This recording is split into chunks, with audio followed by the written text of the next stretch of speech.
दौंड तालुका आणि केडगाव चौफुला या ठिकाणी आज थोडासा येण्याचा योग आला की जे खऱ्या अर्थानं मार्केटिंगमध्ये हालचाल ज्या शेतकऱ्यांनी केली ते ऋषी देशमुख असेल किंवा योगेश देशमुख आणि त्याच्या माध्यमातून किंवा जे 100-110 वर आलेलं मार्केट 140 पर्यंत गेल्यानंतर मलाही कुतूहल वाटलं की आज 10-20 रुपये शेतकरी जे वाढत आहेत चला शेतकऱ्यांपर्यंत तो निरोप पोहोचवला पाहिजे आणि आपल्याला मंदी म्हणून आपण टेन्शन घेऊ नका म्हणून ते बागेत आलो.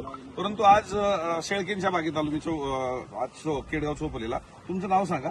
सागर जालिंदर सिंग. सागरराव, तुम्ही आता या ठिकाणची तर शेती मागच्या वर्षी पाहिली की पाण्यामध्ये शेती होते असं तुमचं ऐकण्यात आलं, बंधूंनी सांगितलं. तर आता ही लागवड केलेली आहे, ह्या लागवडीमध्ये तुम्ही काय बदल केले किंवा भविष्यात काय बदल केले पाहिजेत आपण? हे आता पारंपरिक पद्धत सोडून थोडंसं नवीन आधुनिक तिकडे वळालंच पाहिजे. आता थोडंसं स्प्रेचं नियोजन, पाण्याचं नियोजन आणि कमी क्षेत्रात जास्त उत्पन्न निघेल असं थोडंसं धोरण अवलंबलं केलं पाहिजे. मग आता ही लागवड तुम्ही किती ह्याच्यावरती केलेली? 8 फुटाची आणि बेड मधलं अंतर हे 12 फुटाचं आहे. 12-8 वर केलेली. पण अजून किती अंतर कमी करू शकतो आपण याच्यामध्ये? अजून 1 फुटाचं जास्तीत जास्त होऊ शकते कमी, म्हणजे झिकझॅक मध्ये आहे ना डबल झाडं बसू शकतात. ही झिगझॅग पद्धत काय जरा समजून घ्या. झिगझॅग म्हणजे आता ही 2 झाडाच्या मध्ये तुम्ही दुसरं झाड कुठं लावणार आहे? त्या 2 झाडाच्या मधलं अंतर जर 8 फूट असेल तर 3 फूट किंवा 2 फूट सोडून या बाजूला इथं आपण दुसरी ओळ टाकू शकतो जॉईंट मध्ये. आणि 2 झाडाच्या मध्ये ते आल्यामुळे आपल्याला फवारणी देताना किंवा पाण्याचा जो सप्लाय आहे त्या दोन्हीसाठी आपल्याला उपयोगी ठरू शकतो. आता एकरी किती झाडं तुम्ही त्याच्यात बसवणार त्याच्या माध्यमातून? 1000च्या जवळपास. 1000 म्हणजे 300 झाडं जिथं बसतायत तिथं तुम्ही 1000 म्हणजे 400च्या जवळ. हे का करावं असं वाटतं की जो 1000 झाडं आपल्याला बसवली पाहिजेत? कमी जागेत जास्त उत्पन्न आहे, पण उद्याच्या भविष्यात मर रोगाची भीती आहे आणि आपलं जे स्प्रे औषधं खत यांचं जे वाढतं प्रमाण झालंय किंवा बजेट जे झालंय म्हणजे जे मोकळे हवेत जे तुमचा फवारा उडणार आहे तो झाडावरच पडला पाहिजे. म्हणजे तुम्ही 3 एकराचा जे खर्च आहे तो 1 एकरात तुम्ही 1 एकरात होऊ शकतो आणणार आहे. हे धोरण खऱ्या अर्थानं जे तुम्ही अंगीकारलं त्याचं सूत्रधार कोण आहे? सागरराव. तुमचं काय मत आहे की आता ह्याच्या सगळं काय होतं विषय, झाडांची लाईफ ऍव्हरेज लाईफ पकडली तर 6 ते 7 वर्ष बघत आहे. मी माझ्या पाण्यातून सांगतो, झाडं आपण उत्पन्न करतो काढतो किंवा झाड नंतर मरण्याचं किंवा मरीचं प्रमाण होतं. म्हणजे त्याला सर्व उपाययोजना केली त्यासाठी मरतं म्हणजे आता जागा मोकळी जाते, जागा मोकळी राहते. पण आपण जर त्या केसमध्ये जर प्लांटेशन थोडंसं दाट केलं, जर मी प्लांटेशन म्हणजे माझं 11व्या महिन्यात बाहेर पकडलेला आहे त्याला. आज ते 16 महिन्याची झाड झाला गेली. 80 ते 90 सेटिंग आहे. त्या केसमध्ये आपला खर्च महत्वाचा विषय येतो, वाढलेला रेट ते आपलं त्याच्यामध्ये जो समजा एकरात 450 जर 12-8 वरती झाडं बसत असतील तर त्या पद्धतीने 900 ते 950 झाडं बसतात. त्या केसमध्ये तुमचा जो खर्च आहे, जो 450 झाडांना जो येणारा खर्च आहे स्प्रेइंगचा, 900 झाडाचाही तेवढाच. झाडं जरी वाढली तरी खर्च तेवढाच आहे. तुमचा फक्त खर्च शेणखत, बेसोल डोस आणि जे काही छाटणीचा तेवढाच खर्च वाढतोय, पण आपलं उत्पन्न डबल होतं.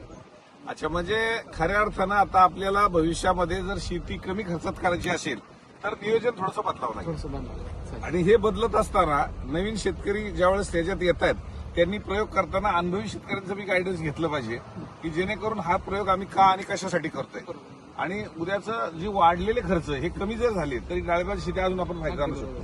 पण आता तेल्यामुळे ह्या वर्षी लोक खूप हैराण आहेत. म्हणजे तेलाच्या शेतीमुळे बागा काढावेत का काय या मनस्थितीत, त्याबद्दल काय सांगाल? नाही, प्रयत्न 100% केला तर तेलकटने आमचंही 100% नुकसान झालेलं आहे. आमचेही प्लॉट आहेत, पण आजही तेच प्लॉट आम्ही 4 वर्षापासून 100% सक्सेसमध्ये बाहेर काढतो. आजही प्लॉट तो हार्वेस्टिंगला आहे. तिथं असं काय, तिथं तुम्हाला प्रॅक्टिस काम तुम्हाला प्रॉपर करण्याचं असं. म्हणजे तेली आला तरी बाग काढण्याची नाही घाई, म्हणजे घाई नकोच. अच्छा, मग घाई नको. आज मी त्यांना तेवढ्यासाठी बोलवलं होतं, पण आपलं योगायोग तुम्ही पण भेटले. मी खास त्यांना ते दुसऱ्या प्लॉट मध्ये ना भेटायसाठीच बोलवलं होतं. बर. तिथं पण आपल्याला क्रॉप कव्हर टाकला, पण तेल्याने इतका हायदोस घातला अक्षरशः काय हाताला सापडलंच नाही. बर इथपर्यंत. मग त्यांना तेच म्हणलं की आता पुढचं याचं भविष्य कसं काय ठरवायचं. क्रॉप कव्हर टाकला, ऑलरेडी आर्द्रता वाढलेली असते. आपण क्रॉप कव्हर टाकलं की डबल आर्द्रता वाढते. त्या केसमध्ये एक तर प्लॉटला पाणी एकदम रिव्हर्स करायचं, त्या केसमध्ये त्यावेळेस ती आर्द्रता ती मेंटेन हा. राहते. त्या केसमध्ये जर पाणी तुम्ही रेग्युलर ठेवलं की तेलकट त्रास देणार म्हणजे देणार. अच्छा. मग खऱ्या अर्थानं आता जे तेलाच्या संकटाचा सामना करतायत ते घाबरत नाहीयेत. त्यामुळे आता तुम्ही तज्ञांचा सल्ला, थोडक्यात आता जे अनुभवी आहेत शेतकऱ्यांचा सल्ला घेतला तर मला असं वाटतं की जे डोक्यात कुणाच्या जी बाग काढायची इथे आहे ते काढून उपयोग नाही. कारण हे पीक 1 वर्षाचं नाही, याला 10, 12, 14, 15 वर्ष तुम्ही टिकू शकता. आणि जर उद्याच्या भविष्यामध्ये एखाद्या वर्षी मंदीला सामोरं जावं लागेल, कुठल्या रोगाला सामोरं जावं लागेल, पण त्याच बागेवरती पुन्हा आपण चांगलं उत्पादन काढू शकतो असेही मी शेतकरी पाहिलेले आहेत. आणि तुम्ही पण सांगता की 4 वर्षापूर्वी तेल यावा होता. बरोबर. मी 3-4 वर्षापूर्वी तेल आलेले डॉक्टर शशिकांत पनळ डॉक्टरांच्या बागेमध्ये पाहिलं, फांदीवरती तेल आहे पण फळा येऊन नाही दिला. आणि आता बरीचशी औषधं आहेत की कमी खर्चामध्ये तुम्ही तिथपर्यंत पोहोचू शकता. पण औषधाच्या बाबतीत मी उच्चारणं, उद्गार ती माझं काम नाहीये. ती तुम्ही एकमेकांच्या अनुभवातनं किंवा तज्ज्ञ मंडळीचा सल्ला घेणं आणि त्या सल्ल्याने जाणं हे कितपत फायदेशीर आहे ते तुम्ही ठरवणं गरजेचं आहे. पण मार्केटिंगच्या सल्ल्याबाबत जे आपण सांगतोय ते तंतोतंत तुम्हाला लागू ठरतंय. असं कोणी सांगितलं की भविष्यामध्ये जागेवरचा घेणार आहे की पुढे जाऊन बाजार वाढणार आहे, थोडं थांबा मग नंतर येतो, असं कधी सांगितलं? नाही, असं बोलतात आपल्या चॅनलच्या माध्यमातून. चॅनलच्या माध्यमातून जी शेतकरी जोडली गेली आहेत आज खऱ्या अर्थानं त्या तरुणांचा किंवा त्या कुटुंबाचा उत्साह कुणी मावळाला येत असेल तर त्यांनी 10 वेळा विचार करावा.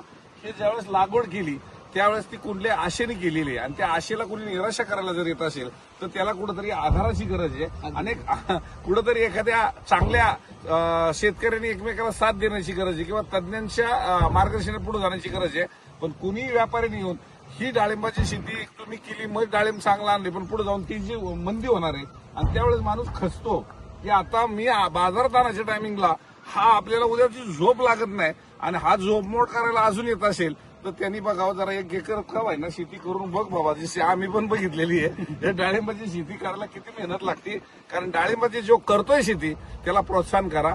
उद्याचं भविष्य आहे तरुणांचं, नाही तर कुटुंबाचं सगळं भविष्य त्याच्या हातात असताना आपण नावमेद होऊ नका. आणि नावमेद जर झाला तर आजूबाजूला तुमच्या सागर सारखी अनेक मंडळी आपल्या बाजूला दिसतील महाराष्ट्रामध्ये की जेणेकरून त्यांनी संकटावर मात केलेली आहे आणि ते संकट पेलून आज ते तेवढ्या ताकदीने उभे राहिलेत की ज्यांनी 4 वर्षापूर्वी संकट पेललं आणि आज तुम्ही संकटाला घाबरत आहे तर त्यांनी तुम्हाला एकच सल्ला दिला की पाणी कोणत्या टायमिंगला कमी करायचं, क्रॉप कव्हर टाकायचा की नाही टाकायचा आणि आर्द्रता मेंटेन कशी करायची हे जर सूत्र त्याला कळलं तर मला असं वाटतंय पुढेही डाळिंबाची शेती घाबरायच्या लेवलवर मला दिसत नाही. आणि म्हणून आम्ही वेळोवेळी हे फिरत असताना आज तुम्ही ज्यावेळेस मार्केटमध्ये चालू होताना त्यावेळेस शेतकरी पाहिले ना, आताचे शेतकऱ्यांमध्ये तुम्हाला काय बदल दिसतात? जे आमचे केडी चौधरी जे थोरले बंधू आहेत, पूर्वीचे शेतकरी काय म्हणजे अडाणी शेतकरी होते, त्यांना त्यातलं ज्ञान नव्हतं. पण त्यावेळेचं हवामान बी चांगलं होतं, ऑटोमॅटिक येत होतं. जसं जसं बागांचं प्रमाण वाढलं तशी रोगराई वाढली. कारण 2 शेतकरी चांगले असले आणि एकाने नाही कष्ट केले ते नाही ऑटोमॅटिक त्याच्यावर तो रोग येतो. सांगोलीची परिस्थिती तीच झाली. कारण शेतकरी ज्यावेळेस सांगोलीला सांगायचं ना ती गोदीला यायच्यात कामाला, ते गावाला आली यात्रेला यायला की सांगणार या बागेचं 25 लाख जाईल, 20 लाख जाईल. आणि मग त्या पैशावाल्यांनी काही बागा लावल्या, गडी माणसं ठेवली, गाड्यांनी काही लक्ष दिलं नाही.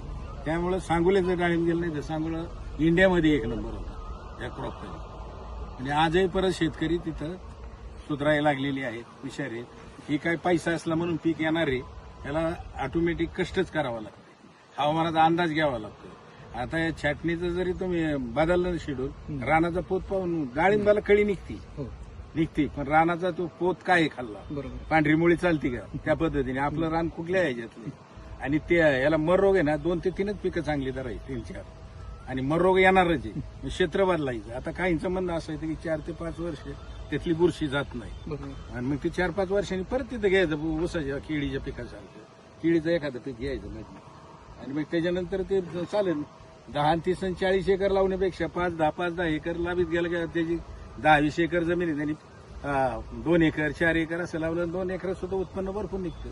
आता आमच्याकडे काही असे अनुभव आहे की 1.25 एकरामध्ये 14-15 लाख रुपये गेलेले शेतकरी आहेत. 2 एकरात आता एक हिडिओ फिरते 3 एकरामध्ये 75 लाख मध्ये. खऱ्या अर्थाने यांनी सांगितलं पैसे होत आहेत पण त्या पैसे झाले म्हणून पैशावाला शेती करतोय आणि यांचा अर्थ मला त्या शब्दातनं जाणवतोय. पैसा हा पैशावाल्यांना येऊ शकत नाही. जो कष्ट करेल, जो मेहनत करेल, जो योग्य वेळेत त्यालाच तो पैसा डाळिंबाचा टिकू शकतो.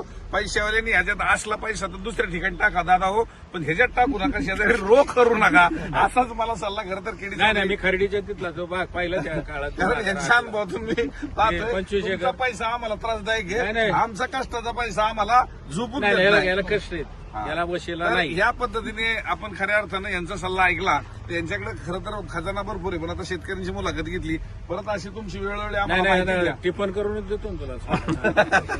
धन्यवाद. आज म्हणला ना